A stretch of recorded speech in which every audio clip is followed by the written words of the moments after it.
সে যেটাই ছুঁইতেছে সেটাই আগুন হয়ে যাইতেছে। হ্যাঁ এখন আমি তোকে ছুবো। আরে ভাই পালাও পালাও পালাও।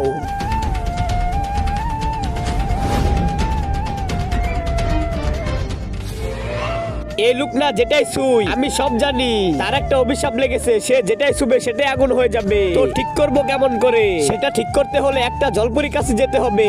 জলপরি যদি কান্না করে আর সেই কান্নার পানি যদি তার শরীরে দেয় তাহলে সে ঠিক হয়ে যাবে। নিয়ে চলো জলপরীর কাছে। ঠিক আছে জলপরি বাইরে বলো কি হয়েছে?